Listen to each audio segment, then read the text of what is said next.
Iran ప్రతీకార జ్వాలలతో రగిలిపోతుంది. ఎవరెవరిని అంతమొందించాలనుకుంటుందో ఆ రివెంజ్ లిస్టు బయటకొచ్చింది. ఒక పక్క పరస్పర క్షిపణులు, డ్రోన్ల దాడులు కొనసాగుతుండగానే ఇప్పుడు ఈ పరిణామం ప్రపంచవ్యాప్తంగా తీవ్ర ఆందోళన కలిగిస్తుంది. ఇరాన్కు చెందిన ప్రముఖ పత్రిక ఒకటి అమెరికా అధ్యక్షుడు డొనాల్డ్ ట్రంప్తో పాటు ఇజ్రాయెల్, యూరప్కు చెందిన కీలక నేతల ఫోటోలతో ప్రతీకార జాబితాను ప్రచురించింది. ఇదే సమయంలో అమెరికా, ఇరాన్ మధ్య సైనిక ఉద్రిక్తతలు మరింత పెరుగుతున్నాయి. అయితే ఈ జాబితా అధికారిక ప్రభుత్వ ప్రకటన కాదు, స్థానిక మీడియా ప్రచురించిన విషయం మాత్రమే. అసలు ఈ ప్రచురణ వెనుక ఉద్దేశం ఏంటి? ఆ రివెంజ్ లిస్టులో ఎవరెవరి పేర్లున్నాయి?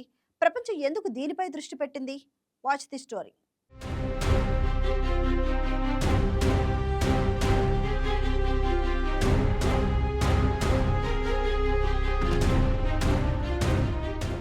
పశ్చిమాసియాలో యుద్ధ ఉద్రిక్తలు ఇంకా కొనసాగుతూనే ఉన్నాయి.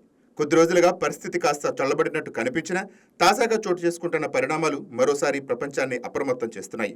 సైనిక దాడులు ఒకవైపు కొనసాగుతుండగా మరోవైపు మానసిక యుద్ధం, మాటల యుద్ధం కూడా వేగం పుంజుకుంటోంది. ఇలాంటి సమయంలో ఇరాన్కు చెందిన ప్రముఖ దినపత్రిక హంషాహ్రీ ప్రచురించిన ఒక గ్రాఫిక్ అంతర్జాతీయంగా పెద్ద చర్చకు దారితీసింది. ఇరాన్ రివెంజ్ లిస్ట్ అంటూ 13 మందితో కూడిన పేర్లను ఇచ్చింది.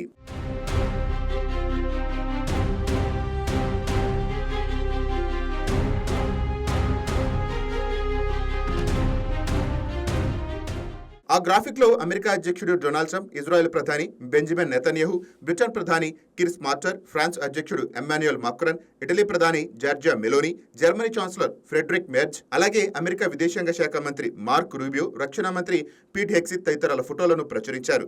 మొత్తం 13 మంది ప్రముఖ రాజకీయ, సైనిక నాయకులను ఈ గ్రాఫిక్ లో చూపించారు.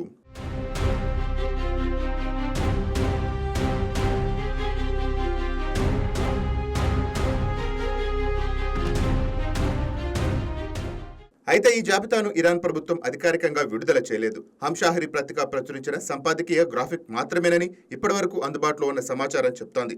ప్రభుత్వం అధికారికంగా ప్రకటనగా దీనిని ఎక్కడా ప్రకటించలేదు. అయినప్పటికీ ఇలాంటి ప్రచురణ అంతర్జాతీయ వేదికపై తీవ్ర చర్చకు కారణం అయింది.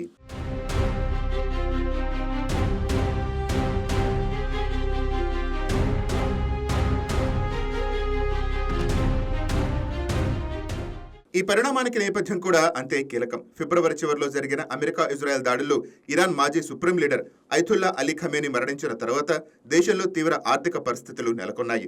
అనంతరం కొత్త సుప్రీం నాయకుడిగా బాధ్యతలు చేపట్టిన ముస్తాఫా ఖమేనీ తన తొలి బహిరంగ సందేశంలో ప్రతీకారం తప్పదని స్పష్టం చేశారు.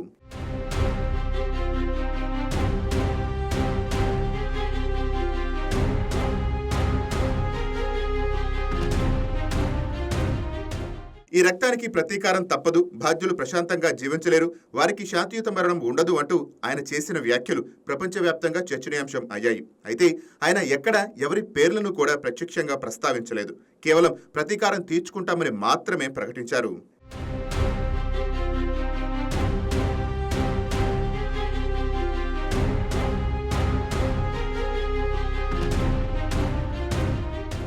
ఇదే సమయంలో హంషాహరి ప్రచురించిన ఈ గ్రాఫిక్ వెలుగులోకి రావడంతో రెండింటిని అనుసంధానిస్తూ ప్రపంచ మీడియా విశ్లేషణలు ప్రారంభించింది.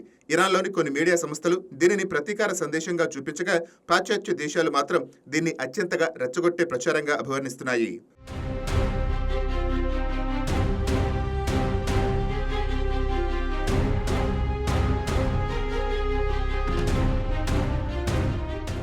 మరోవైపు అమెరికా సెంట్రల్ కమాండ్ కూడా కీలక ప్రకటన చేసింది. ఇరాన్లోని క్షిపణి ప్రయోగ కేంద్రాలు, డ్రోన్ స్థావరాలు, మందుగుండు సామాగ్రి నిల్వ కేంద్రాలు, కమ్యూనికేషన్ వ్యవస్థలు, వేగవంతమైన అటాకింగ్ బోర్డులపై లక్ష్యతా దాడులు నిర్వహించినట్టు ప్రకటించింది. ఈ దాడుల ద్వారా ఇరాన్ సైనిక సామర్థ్యాన్ని దెబ్బతీసే ప్రయత్నం చేసినట్టు వెల్లడించింది.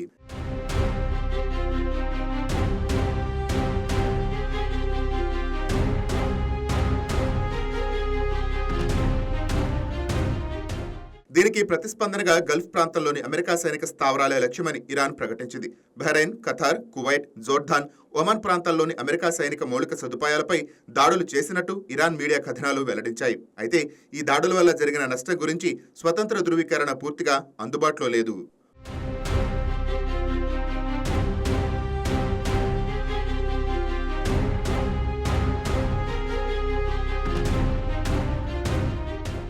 హార్ముజ్ జలసంధి పరిస్థితి కూడా ప్రపంచాన్ని ఆందోళనకు గురిచేస్తోంది.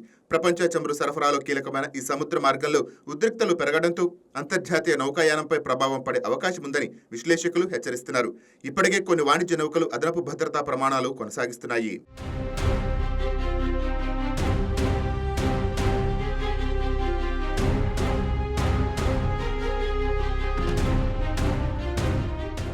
ఇదిలా ఉండగా అమెరికా రాజకీయాల్లో కూడా మరో పరిణామం చోటు చేసుకుంటోంది. అమెరికా సెనేటర్ లిండ్సే గ్రాహం ఆకస్మిక మరణం తర్వాత ఇరాన్కు చెందిన కొన్ని పత్రికలు ఆయనపై ఘాటైన సంపాదకీయాలు ప్రచురించాయి.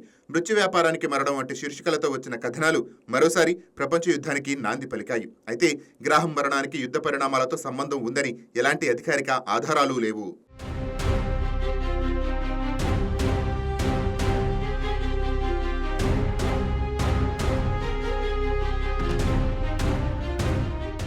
ఈ మొత్తం పరిణామాల్లో ఒక విషయం మాత్రం స్పష్టంగా కనిపిస్తోంది.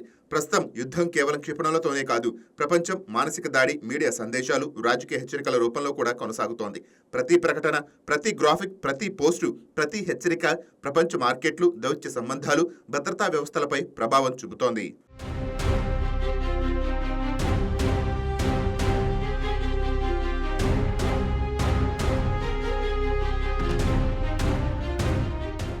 అమెరికా, ఇజ్రాయెల్, ఇరాన్ మధ్య ఉద్రిక్తలు పెరుగుతుండటంతో ఐక్యరాజ్య సమితి సహా అనేక దేశాలు మళ్లీ సంయమనం పాటించాలని పిలుపునిస్తున్నాయి.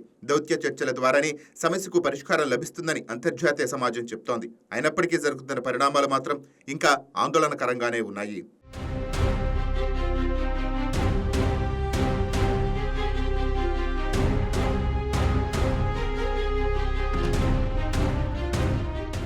ఇరాన్ మీడియాలో వెలువడిన ఈ గ్రాఫిక్ నిజంగా ప్రభుత్వ వ్యూహానికి సంకేతమా, లేక కేవలం ప్రచార యుద్ధంలో భాగమేనా అనే ప్రశ్నకు ఇప్పటికీ స్పష్టమైన సమాధానం లేదు. కానీ ప్రపంచ దేశాల భద్రతా సంస్థలు మాత్రం ఈ పరిణామాలను అత్యంత నిశితంగా గమనిస్తున్నాయి.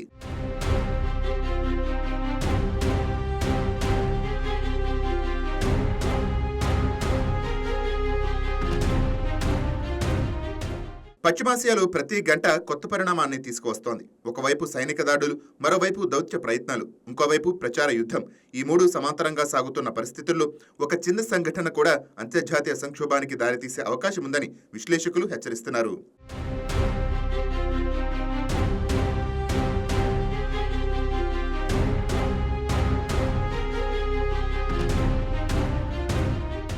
ప్రస్తుతం ప్రపంచం ఎదురు చూస్తున్న ప్రశ్న ఒక్కటే: ఈ ఉద్రిక్తతలు మరింత విస్తరిస్తాయా, లేక దౌత్య చర్చలు మరోసారి శాంతికి మార్గం చూపుతాయా? రాబోయే రోజుల్లో పశ్చిమాసియా భవిష్యత్తును మాత్రమే కాదు, ప్రపంచ భద్రతా సమీకరణాలు కూడా నిర్ణయించనున్నాయి.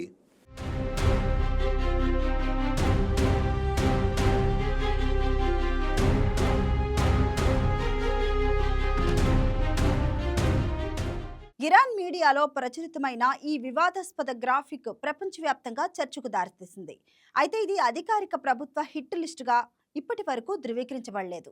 మరోవైపు అమెరికా, ఇరాన్ సైనిక ఉద్రిక్తతలు కొనసాగుతూ ఉండటంతో పరిస్థితి ఎటువైపు మలుపు తిరుగుతుందన్నదే ఇప్పుడు ప్రపంచ దేశాలను ఆందోళనకు గురిచేస్తుంది.